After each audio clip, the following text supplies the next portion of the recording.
Welcome back, and this is Star Spotlight with Mercy on Kaftan Television. Right now, let's get into the conversation. And joining me this evening in the studio is Senator Neda Imasuen, who is representing the good people of Edo South Senatorial District. Senator, it's good to have you join me in the studio. Thank you. My pleasure. Glad to be here. Thank you. Well, let me begin by asking, seeking an additional 1.77 trillion naira despite the economic challenges. Talk to us about this development. Well, I'm hoping that by the time the president brings the budget to the Senate for appropriation, then we'll be able to line by line address the issue and to interrogate what this money is meant for.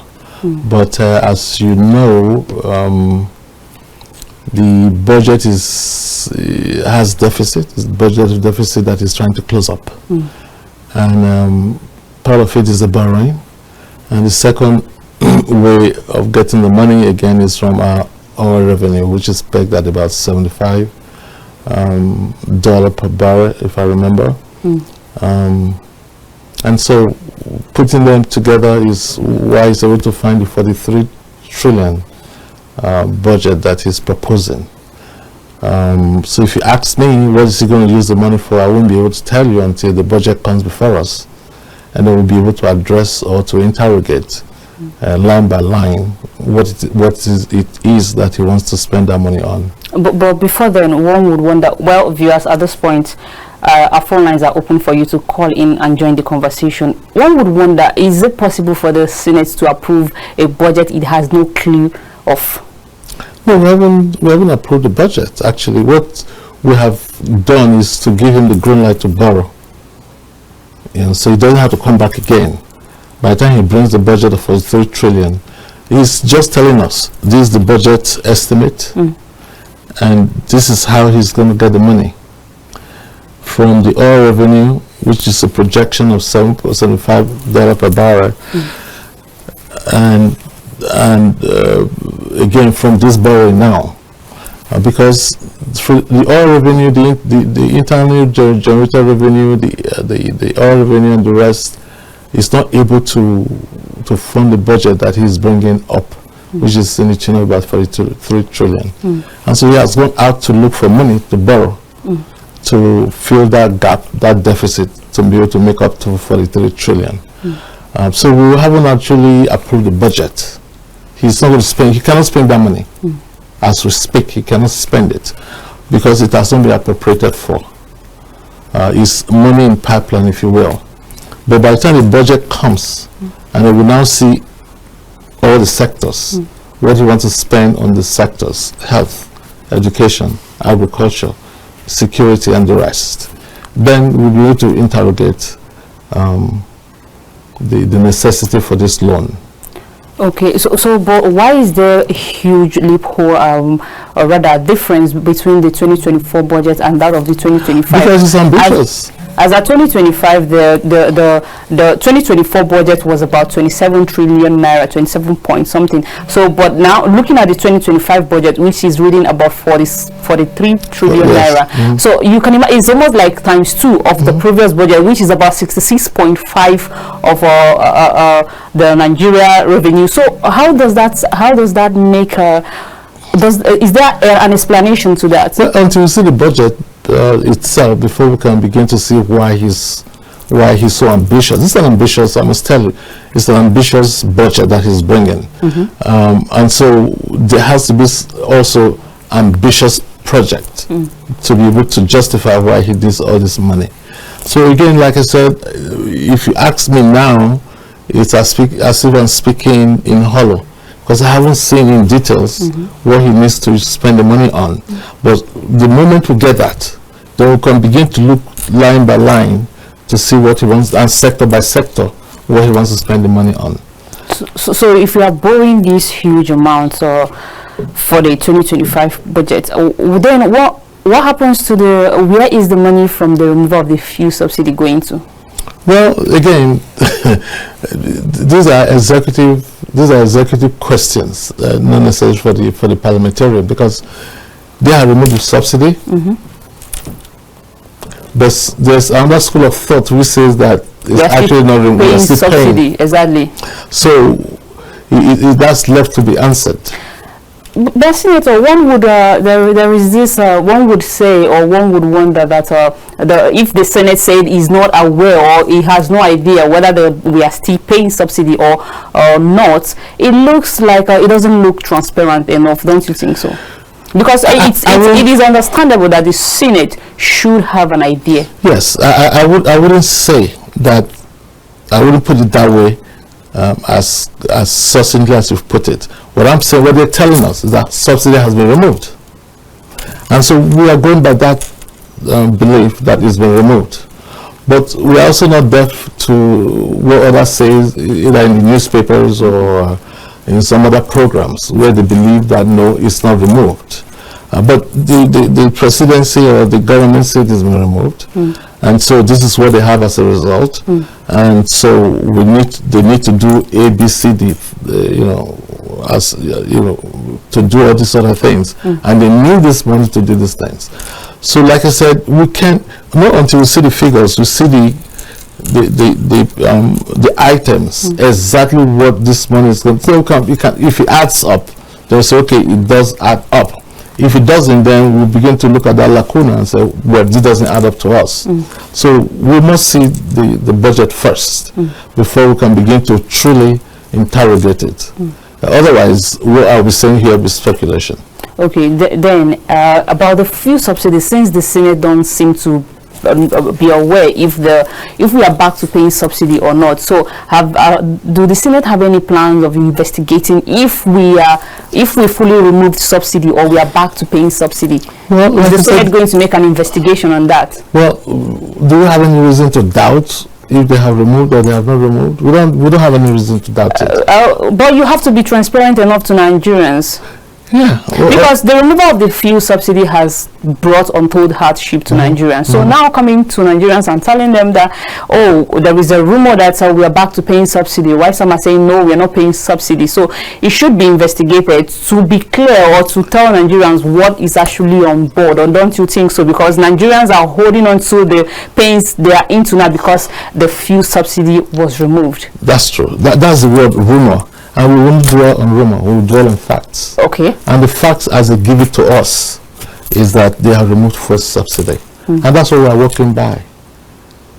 So anything else, like you said, will be a rumor.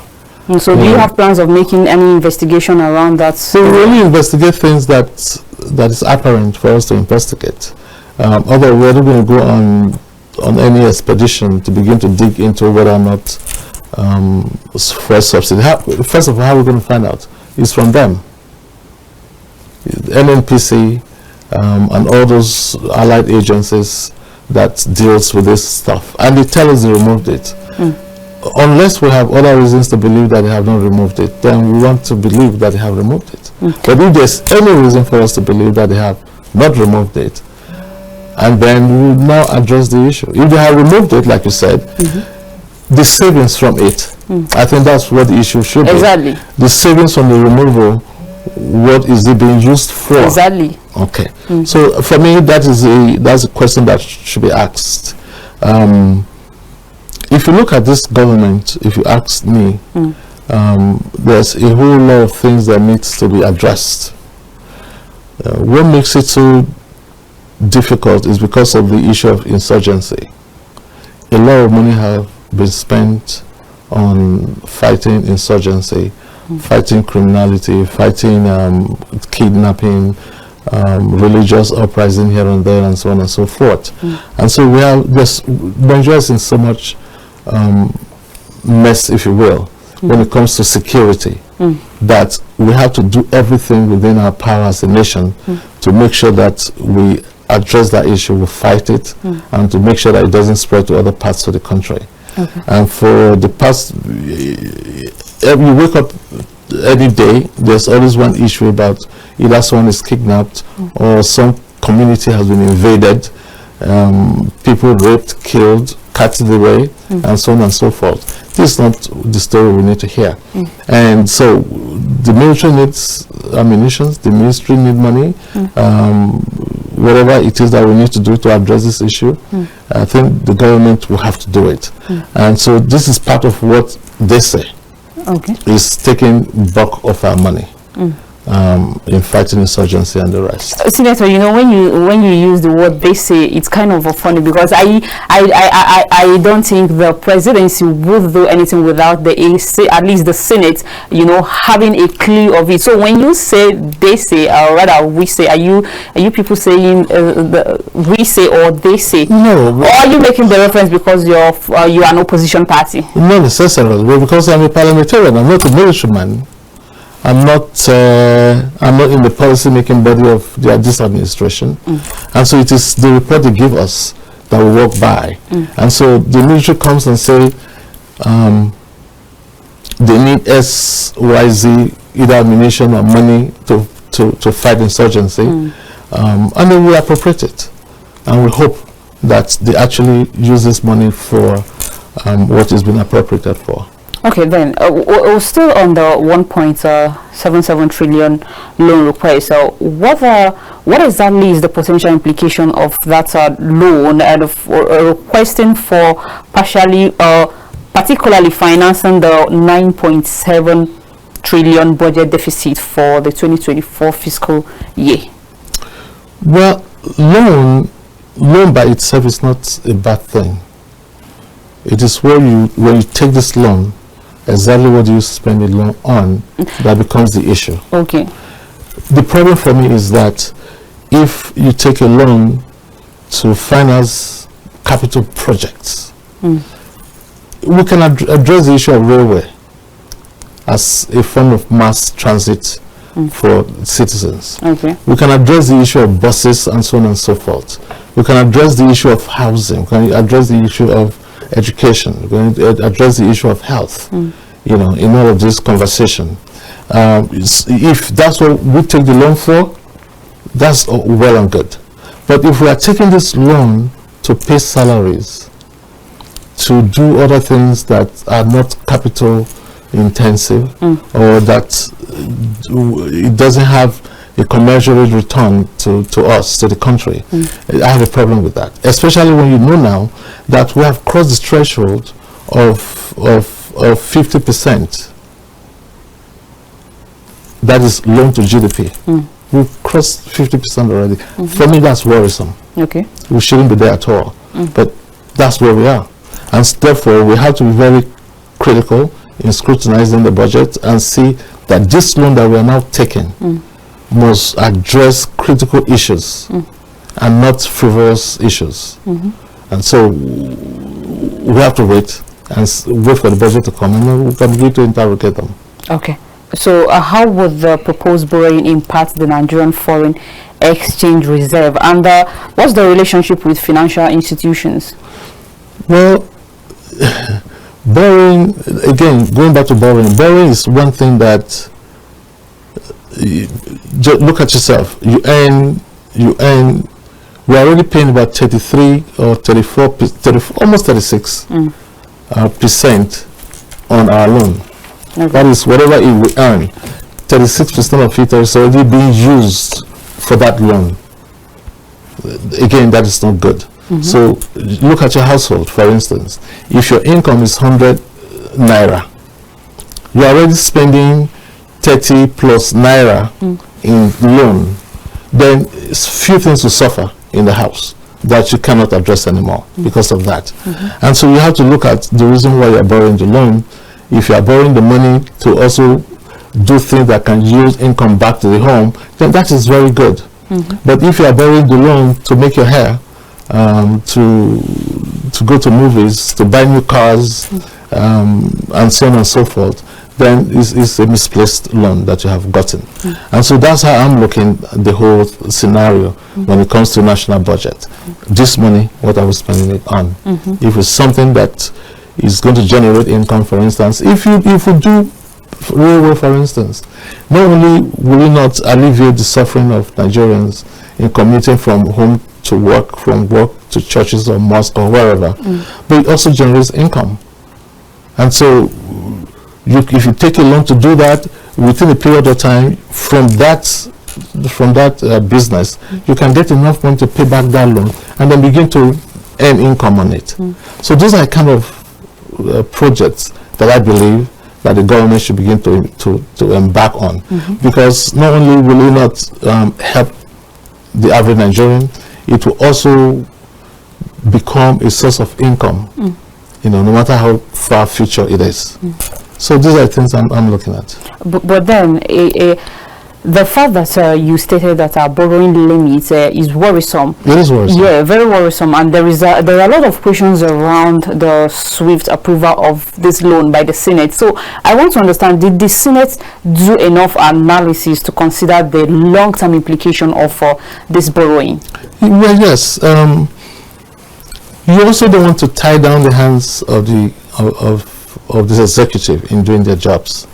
For instance, if, like I said, I keep coming back to the issue of insurgency.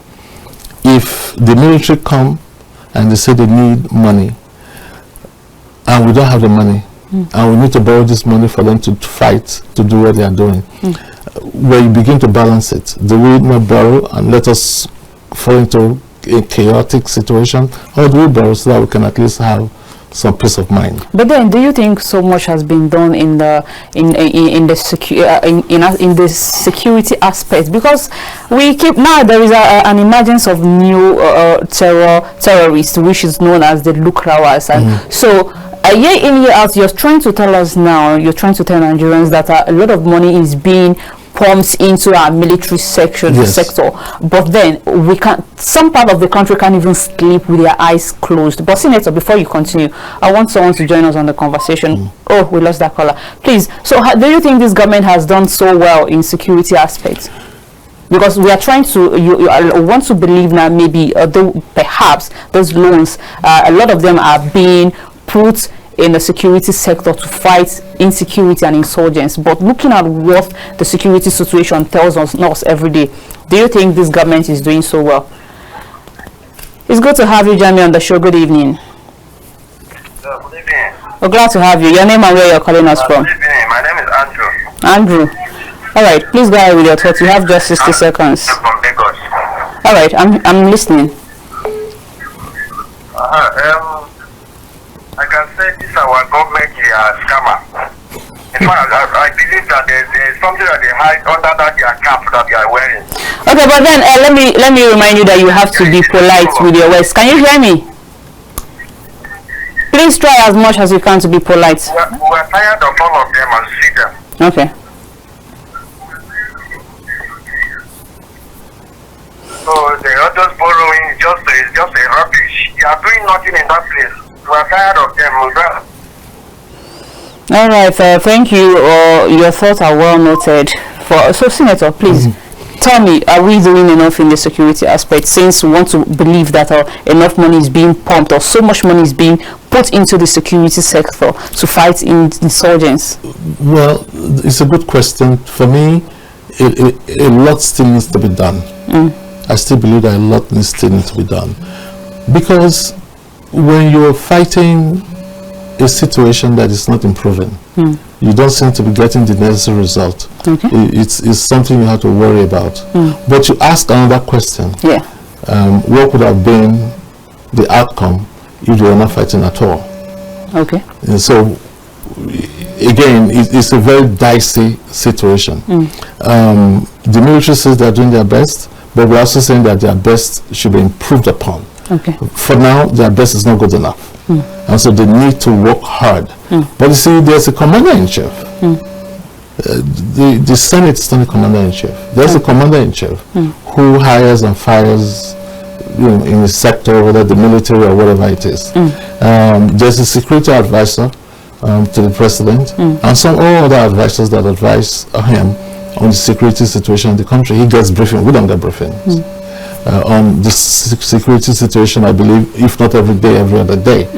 And so he is in the best position. He has the information, enough information to know where we are going as a country's security rise. But as far as I'm concerned, as an individual, as a Nigerian, enough is not, I mean, we are not doing enough in fighting the security, considering the amount of money we're also pumping into that sector. All right, thank you, Senator. Hi, good evening.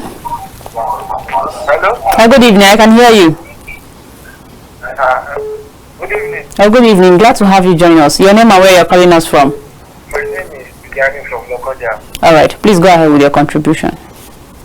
He said, according to this senator here, he said the military, they are not doing their best enough. Even they and the senator, their best is not good enough. These people, they should just try and be sincere to Nigeria. Okay. They are suffering. What are they doing with this fuel subsidy? Why are they approving loans that they have no ideas of? Like, seriously, they should just be sincere to Nigeria. Even if it's for 1 month, let's join our country. They should stop enslaving us. All right. Thank you. Thank you very much, and have yourself a great evening. But then, Senator, the Nigerians are asking so many questions about this borrowing. We keep on borrowing year in, year out. We don't even know, as of this year alone, President Bola Ahmed Tinubu has secured about a 6 loan. But then, so what then is the essence of the removal of the fuel subsidy? Why does government still borrow if we are going to why does government remove the fuel subsidy if we are going to depend on borrowing to survive? But before you answer me that question, I want to hear what this caller wants to say. Hello, good evening. If you can hear me, good evening. Good evening. Hello? Please turn down the volume of your TV set. Yeah. I'm calling from Port Harcourt. All right. I'm calling from Port Harcourt. Okay, I can hear you. Please go ahead. Yes. This borrowing, this borrowing, we Nigerians, we are suffering. Okay. Look at the refinery. It's not working. What are they borrowing for? Refinery is not working. For properties to feed, it's a problem. Transportation is a problem. It doesn't make sense. Okay. It doesn't make sense. Why are they approving this loan? Why are they approving it? It doesn't make sense. All right. Nigerians, they are dying. It doesn't make sense. I'm just watching it in my house now. I'm shedding tears. All right. 1.77 trillion. They will borrow and share. It doesn't make sense. It doesn't make sense. All right. Thank you very much. You want to hold the refinery. Okay. You want to hold this refinery to open this refinery. They are going to buy from individuals. It doesn't make sense. All right. Thank you very much for your contribution, and have yourself a wonderful evening. And viewers, let me also call your attention that you are expected to be polite when you call to join on this show. So, Senator, what's the essence of removing the fuel subsidy if we are going to depend on borrowing to survive as a nation? Well, to my understanding, again, when I make certain pronouncements, it sounds to the viewers as if I'm holding breath for the executive. And if I must let them know, I am in a position. I'm not holding breath for anyone. But I'm trying to be balanced and to be fair when I look at the situations. Like I said, a lot of money have been borrowed, and we haven't seen enough action on the ground to justify this money is being borrowed. But don't you think the Senate has the power to do something if these borrowings are not being effected or are not, telling that there is effect while we are borrowing the money? So now we come to a situation where he says he needs to do other things that he needs to do on behalf of the country. We also don't want to be seen as that impediment for him to do what he has to do. But we need to oversight all the MDs to make sure that this money appropriated are used for what they're supposed to be used for. That is the role of the parliament. Okay. And we are playing that role. But you see, the country is in such a crossroad. This is such a dire situation that you also don't want to hold his hand back from doing what he proposed to do, especially when he's able to tell you that he needs money to either fight insurgency, or he needs money for highways, or look at the highway issues, for instance, the Lagos Sokoto or whatever highway that we are building, the one from Kwara, Lagos again to the north on the western plank.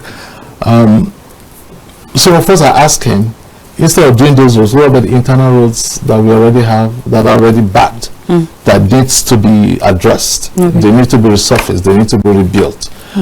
So that's another. We interrogate these things. But again, when I speak and I say certain things, it will appear I'm holding brief for anyone. I'm not holding brief for anyone.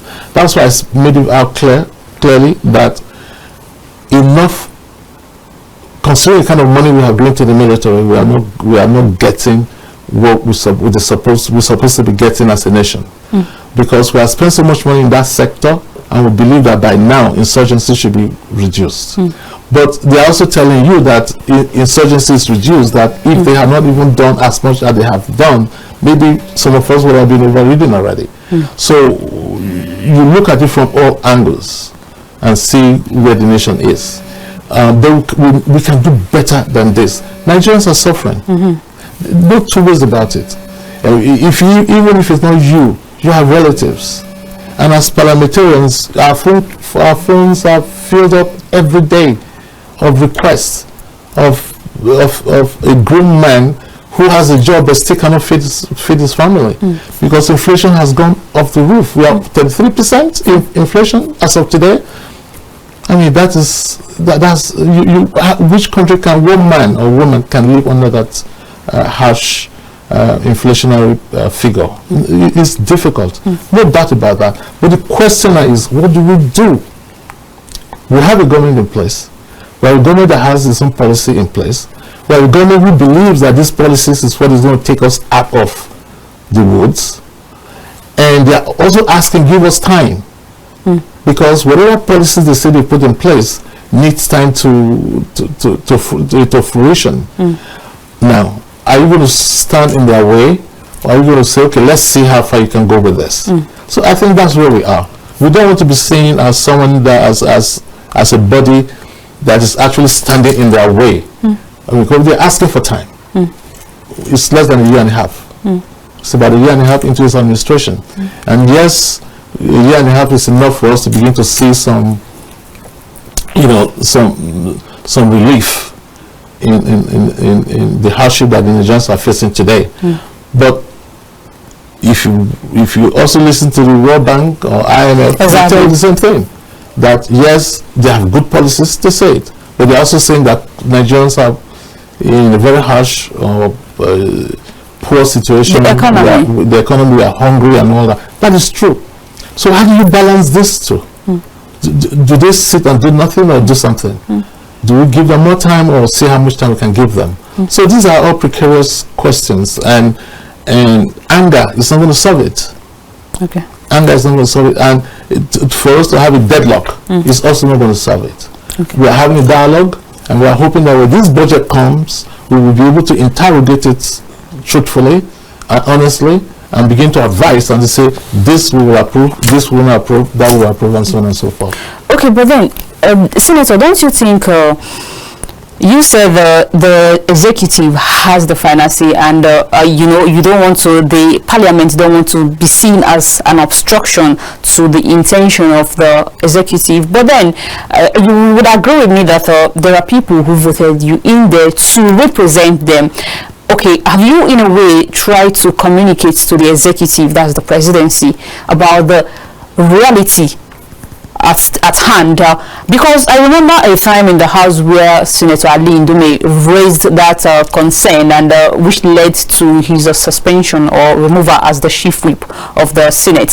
So, but then where he said, he also mentioned that the legislators are not given access to meet with the presidency to communicate with him what the situation is actually failing on Nigerians. So, but then, if you're trying to, while you're trying to approve or assist the executive to do what they say they want to do, have you thought about the people who voted you in there? Have you communicated to the executive about the current reality that Nigerians are facing? Well, definitely. I mean, we think about our constituencies. Definitely, because that's the reason they brought us to Abuja to represent them, and so we must represent them. But also understand that this presidency also was voted for. The president came, met the people, spoke and campaigned on certain policies that he says he would do. He's here now, and he says he wants to do those policies for which he was voted in. So that's the balancing act. So we're also here telling our constituency that yes, we'll do this and do that when we get here. And that's what we are struggling to balance and to do. Talking about talking to the executive, we talk to them. We don't talk to the president. There's not the president we really talk to directly, but the leadership of the Senate will do that. But we must have called the service chiefs up to 5 times already on the issue of security. It's not something that will be on television because it's of national security. So in a closed section, we invite them, all the service chiefs. We ask hard questions. I mean, if you hear the way senators stand up to talk to the service chiefs, you wouldn't believe it, because we are all tired of the situation. And they also give us their scorecard and tell us what they are doing. The central bank governor, I know, I also belong to the committee, to the finance committee, and I know how many times we've called them in to explain certain policies and why things are going certain ways, and they explain. So it's not as if they're just there and we're not oversighting them. We do. We call them in on closed sections, and the reason why most of these things don't make the headlines or doesn't come to the open, because some of it too has to do with national security, and we cannot afford to also discuss that in the open. And so we are working. It's our hope. It's our hope that these policies that they have put in place, that they said that is going to work, they have thought through it thoroughly, and that is going to work at some point. And so we are waiting at that point for it to work. Like I said, it's just a year and a half, and we are hoping that by the time we get to the second, to the full second year, we must then begin to see the results of these policies that they have put in place. When it is not happening at that point, then you see far more outcry from legislation. Okay, but then let's look into the IMF reports, and then let's compare it with the inflation rate according to MBS. The IMF reports gave 2 factors which has contributed to the the dwindling of the economy, which it talks about the removal of the fuel subsidy and the foreign exchange deregulation. So is that not something of concern to the parliament? Because we see that our naira keep, the naira is almost, we don't know what the right word to use for the deregulation of the naira, but isn't that worrisome? It is worrisome. You must also understand that it was at the swearing in of the president. So do you think it was our own swearing in that he announced that first subsidy has been removed? So do you think those strategies should be looked into, or maybe studied, or maybe like a change or something? Now, on the first subsidy, let's look at it again. The reasons they gave for removing the first subsidy is because of the drain on the economy, and they also advanced the argument that it is not Nigerians that are benefiting from this. Neighboring countries will fully subsidize for Nigerians, but half of this product, of this fuel, of this petrol, leave our borders to neighboring countries where they are sold, and some fat Nigerians are making so much money out of it, to the detriment of the Nigerians. And so every month you are subsidizing for Niger, Mali, Burkina Faso, Ghana, or all those countries around us. We are subsidizing for them. And so the Nigerians who would believe, or who the administration believe they are subsidizing for, are actually not getting the benefit of that subsidy. Because the money that is now used to subsidize their fuel is filtered out of the country, and other programs that money would have gone to service is suffering. And so it is in that wisdom that if you listen, you say, well, yes. But what was wrong with that was that it should have been done in phases, in my opinion. It should have been done in such a manner that other things would have been put in place to cushion the effect of the removal of the first subsidy. I mean, if you yank what do you call it, a monitor out of a patient who is suffering from a heart attack, you actually want to kill that patient. And so that's where we are. we're actually suffocating. No doubt about that. But we're also hoping that the policies and this money that's been saved can also actually be used. Look at housing. But again, these policies, do they look like policies that will work? Well, only time will tell. Like I said, it's just a year and a half, going to 2 years. At the end of the second year, or by the second year, we should be able to now ask seriously, this program or these policies don't seem to be working. Can we not have a reversal of it and look at other options? All right. Okay. So talk to us about what the government is doing exactly with revenue generation and where the money generated. Where does the money generated from the crude? Where does it? Which sector or what sector of the? Or is it the health? Does it go to the health, the education? What sector does it go to exactly? Well, again, it doesn't go to sectors as far as I know, but not enough of it is gone to the sectors. That's one. Two. Is most of it for me is misappropriated. Otherwise, or look at what percentage of our money goes into health, for instance. Not much of it. Education, not much of it. Education ought to be free, if not to the university level, at least to secondary school level. But today you have students who are in school that cannot pay school fees.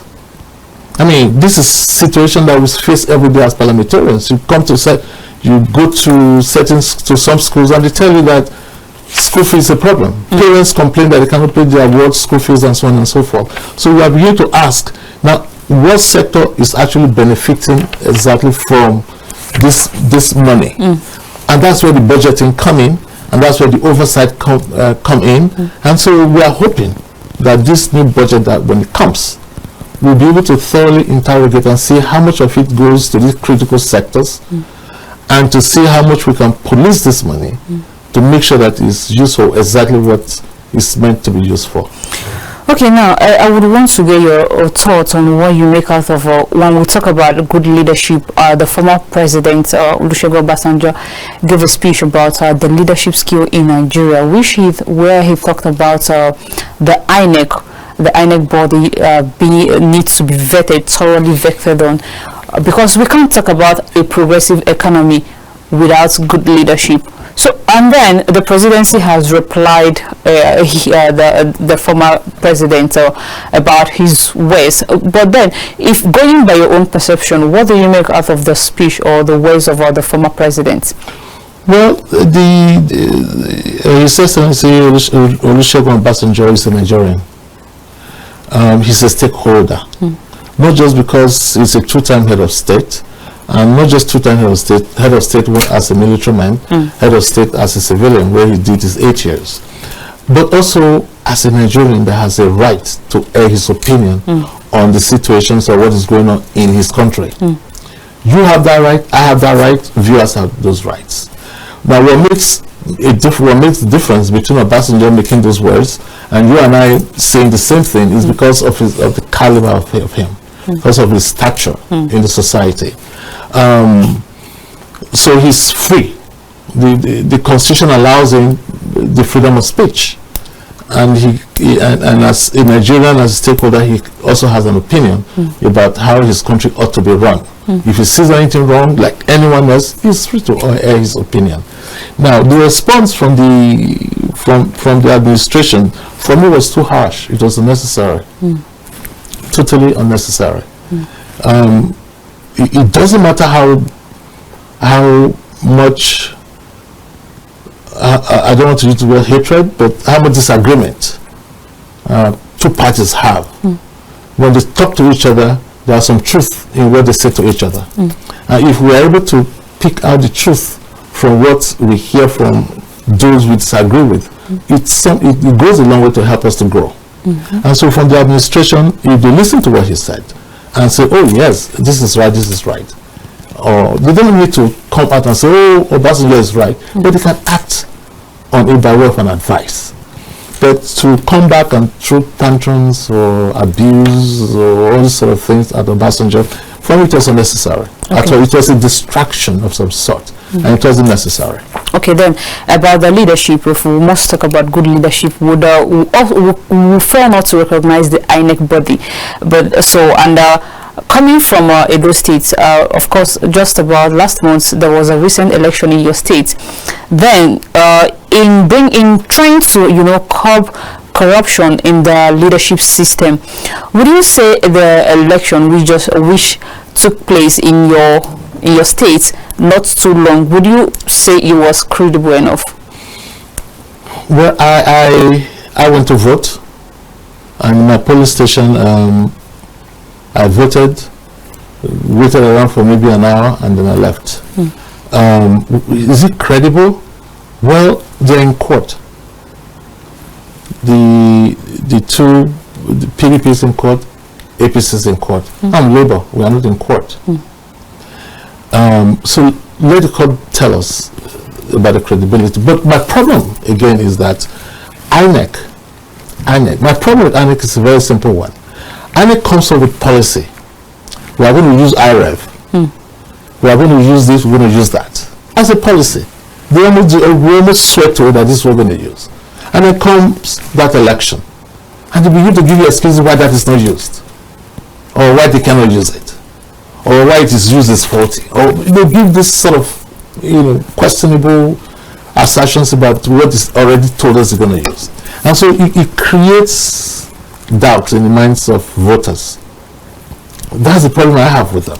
So again, INEC is another institution that we have pumped so much money into to ensure that it gives us a credible election, free, fair, and credible election. But from one election to the other, there's always complaint. There's always complaint that goes from tribunal to Supreme Court in every election. So it tells you that something is broken that needs to be fixed. All right, Senator, before you go, tell us, with those policies, you said the Senate is going to give the executive more time to assess these policies that have been taken to revamp the economy, which you're equally saying Nigerians should give the president more time, like you always say, needs more time and needs more time. But then these policies, in all ramification, do you see light at the end of the tunnel with these policies that are taken with these administrations? Because Nigerians need something to hold on to. So is there light at the end of the tunnel? I have to be hopeful. I really need to be hopeful. Not to be hopeful would be, I don't want to use this word suicidal, if I'm not hopeful. I have to be hopeful. I have every reason to be hopeful. I believe that the country cannot just disintegrate like this. We have too many bright men and women in this country, and I believe that if we put our minds to what we're doing, and I want to also believe that this administration is not just, I don't believe there's any administration that comes into office with the mindset that I'm going to come and impoverish its people. I don't think so. But it is the policies that we put in place that either going to tilt to that angle or the other way. And so the policies they put in place, for me, 8 years of Buhari actually destroyed this country. Okay. That's my opinion. During campaign, the president told us that he was ready for the job, so it means he knows what is fully there, and he was one prepared. He can't run away from it. The ball is on his table. He has to do what he has to do with this to make sure that we are taken out of the woods, out of this economics malaise that we seem to have found ourselves. All right, thank you so much, Senator, for being with me in the studio this evening. It's been wonderful having you around. Thank you so much, and this is where we call it a wrap on today's show. Thank you so much for sticking around with us. At this point, we come to the end of the show. Keep watching Kaftan Television. I am Messi Emelite, and may God bless the Federal Republic of Nigeria. Have yourself a wonderful weekend.